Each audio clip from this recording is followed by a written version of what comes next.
Bismillahirrahmanirrahim.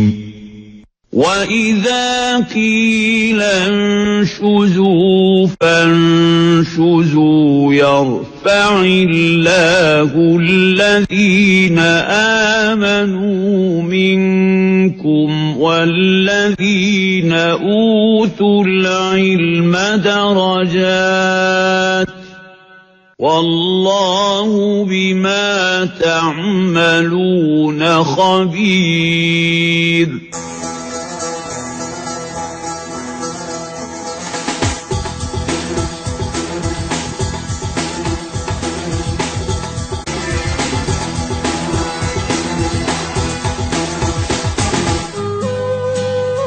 Assalamualaikum warahmatullahi wabarakatuh. Selamat pagi pemirsa Trans 7. Asana Ensiklopedia Islam Dunia pagi ini kembali hadir ke hadapan Anda.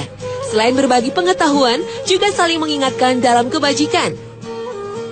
Tahukah Anda bahwa penjelajah dunia sebelum Columbus dan Marco Polo adalah seorang Islam? Seorang ilmuwan yang mencari Tuhannya hingga ke pelosok bumi. Pemirsa, inilah Ibnu Battuta.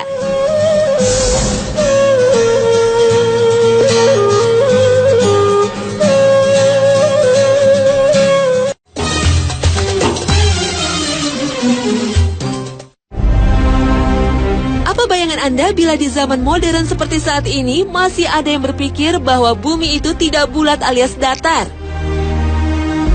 Adalah Flat Earth Society yang memiliki pandangan seperti itu.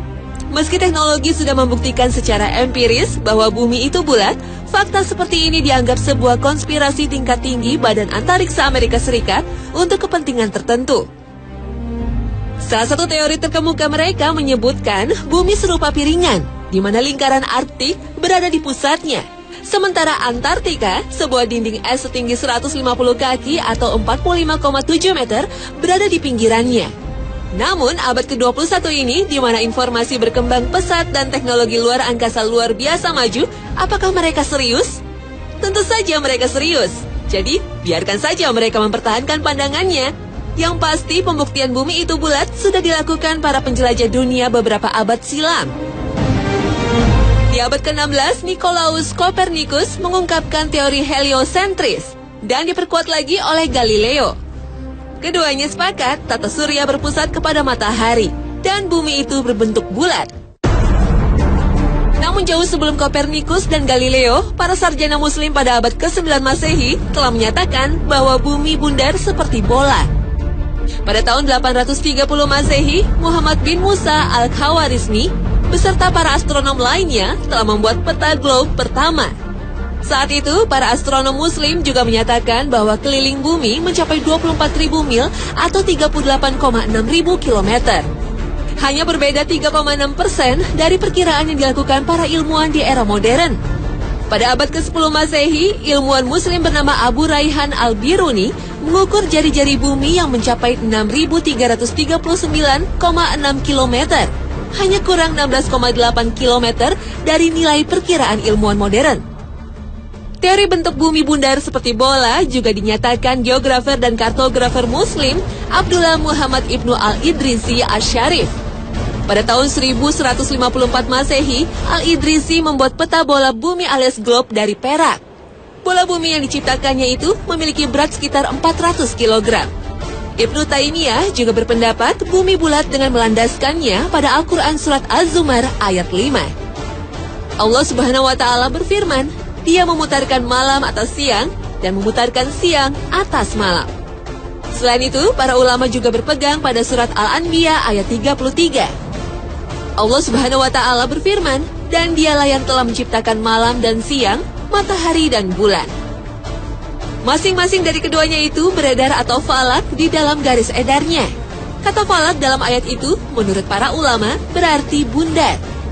Meskipun terlambat dibanding cendekiawan muslim, pemikiran Copernicus dan Galileo telah mendorong orang-orang Eropa untuk mengarungi lautan mencari daerah baru. Di antaranya Marco Polo yang menceritakan kisah petualangannya ke arah timur dalam bukunya yang berjudul Imago Mundi, yang artinya citra dunia, dan Il Milline yang berarti sejuta keajaiban. Pada kedua buku ini dijelaskan tentang kekayaan yang melimpah di negeri timur yaitu Cina dan Jepang. Marco Polo telah menempuh perjalanan 8.050 km dalam petualangannya. Pada umur 17 tahun, ia berlayar ke timur bersama ayah dan pamannya Niccolo Polo dan Maffeo Polo. Ia menapaki Armenia, Persia, Afghanistan, melewati Pamirs, Mongolia, dan Cina. Di Mongolia, Marco Polo menjadi orang Eropa kepercayaan Kubilai Khan. Marco Polo menghabiskan perjalanannya ke jalur sutra selama 24 tahun sebelum kembali ke Italia. Selain Marco Polo, ada Vasco da Gama dari Portugis yang melakukan ekspedisi di tahun 1497, menyusuri sepanjang pantai Afrika Barat dan Timur menuju Samudra Hindia dan Laut Arab. Vasco da Gama tiba di Kalkuta pada tanggal 22 Mei 1498. Ia mendirikan pos perdagangan, membeli rempah-rempah untuk dikirim ke Portugis dan sebagian dijual ke negara-negara Eropa lainnya.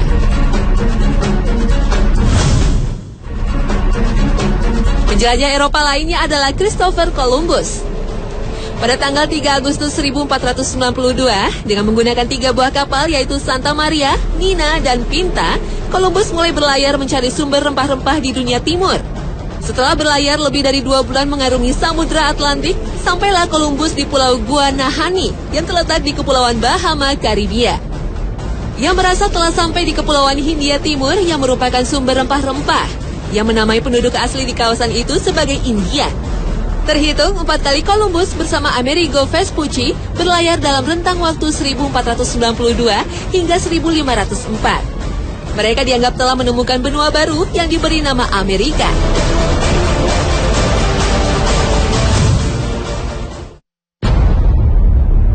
Di antara para penjelajah samudra, Ferdinand Magelhaens dianggap yang pertama kali mampu mengelilingi dunia.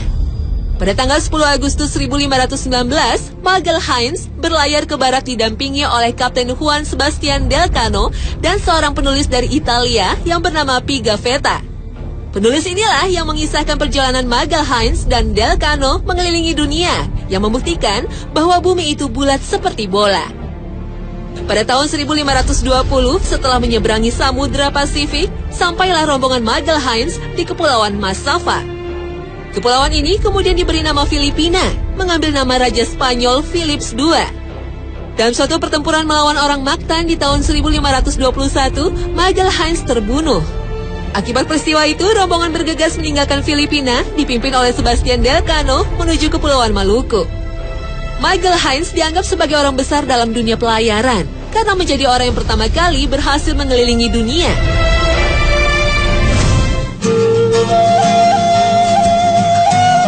Nah, dunia Islam pun memiliki sosok penjelajah yang melegenda. Perjalanan panjangnya melebihi para penjelajah Eropa. Berikut ini kisahnya.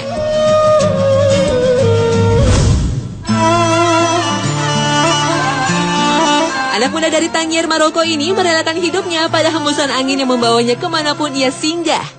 Napak tilas perjalanannya menempatkannya sebagai penjelajah dunia terbesar yang memiliki peradaban Islam dan dunia. Ia bernama Ibnu Battuta. Di pagi hari yang dingin, tahun 1349, seorang pria Arab berkuda lambat menuju gerbang kota Tangier di pantai Afrika Utara. Bagi Ibnu Battuta, ini adalah akhir dari perjalanan jauhnya. Ketika ia meninggalkan rumahnya di Tangier 24 tahun yang lalu, ia tidak pernah merencanakan sebuah perjalanan sedemikian jauh dan lamanya. Dari kejauhan, matanya menyusuri lekuk putih atap-atap rumah dan kubah masjid yang berlatarkan Laut Atlantik. Ia mencoba menyusuri kembali ingatannya akan wajah kota yang telah ia tinggalkan selama hampir 1/4 abad lamanya.